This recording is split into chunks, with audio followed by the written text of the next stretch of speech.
कधी करायचं आणि कसं करायचं हे फक्त सर्जनना माहिती असतं आणि त्याच्यामुळे आमच्यासारख्या शिकाऊ कंपाऊंडरने त्या बाबतीत काहीच न बोललेलं हे जास्त बरं राहील.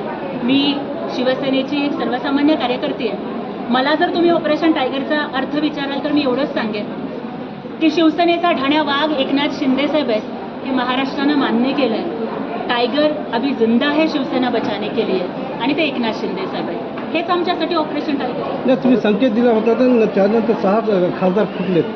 आता आणखी मोठं काही संकेत आहे? मी तुम्हाला सांगितलं ना की आमच्यासारख्या छोट्या कार्यकर्त्यांनी अशा गोष्टींच्याबद्दल भाष्य करणं हे चांगलं ठरणार नाही आणि हा प्रश्न आपण आम्हाला विचारण्यापेक्षा ज्यांच्या पक्षातले आमदार सोडून जातात, ज्यांच्या पक्षातले खासदार सोडून जातात आणि ज्यांच्या पक्षातले सर्वसामान्य कार्यकर्ते सुद्धा सोडून जात आहेत त्यांनी थोडंसं आत्मपरीक्षण करावं. शरद पवारांचे खासदार पण आता त्या संदर्भात खरं तर बघा की दुसऱ्या पक्षाच्या खासदारांनी काय करावं या संदर्भात मी बोलायला सांगितलं. आता काल सुप्रियाताईंनी बोलताना स्वतःच्या पक्षाबद्दल बोलण्यापेक्षा दुसऱ्याच्या पक्षाबद्दल बोललं. पण मला वाटतं की स्वतःच्या ताटामध्ये काय वाढलं हे आपण आधी बघितलं पाहिजे. स्वतःच्या घरातली भांडणं मिटवता येत नाही आणि शेजारच्या घरामध्ये डोकावून बघायचं हा आमचा स्वभाव नाही. त्यामुळे मला एवढंच सांगायचं की घराणेशाहीचं समर्थन करणाऱ्या लोकांनी लक्षात ठेवावं की हा देश डॉक्टर बाबासाहेब आंबेडकरांच्या संविधानावर चालतो, हा देश लोकशाहीवर चालतो, हा देश घराणेशाहीवर चालत नाही. मी तुम्हाला आत्ताच सांगितलं ना की महाराष्ट्राच्या प्रत्येक लाडक्या बहिणीला वाटतं कारण the most accessible chief minister of Maharashtra.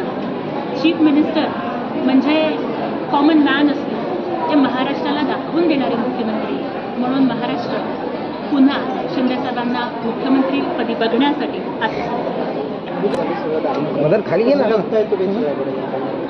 मला एकच वाटतं की शाळांच्यामध्ये जाणं इथपर्यंत ठीक आहे, परंतु मराठीमध्ये खूप चांगलं म्हणतात की काही लोक वाट दाखवणारे असतात, काही लोक मात्र वाट लावणारे असतात. देशाची जनजी अर्थातच सुरू आहे, त्यांना आपण वाट दाखवण्याचं काम केलं पाहिजे, त्यांची वाट लावण्याचं काम कुणीही करू नये आणि त्यांची माती भडकवू नये एवढंच मला बोलायचं. तसं म्हणायचं वेगवेगळ्या शाळांमध्ये ज्या घटना घडतात साफ चावून नाही जिल्ह्यामध्ये 2-4 आश्रमशाळांची फार वाईट अवस्था आहे. काही ठिकाणकर गुलाब वगैरे पण उघडतात. कसं बघता या सगळ्या व्यवस्थेत? दादा, आश्रमशाळांच्या मधल्या येणारा विद्यार्थी हा अत्यंत सर्वसामान्य कुटुंबामधून गोरगरीब परिस्थितीतून असतो आणि तिथं जर अशा पद्धतीचे प्रकार घडत असतील तर ही अत्यंत गंभीर अशी घटना आहे.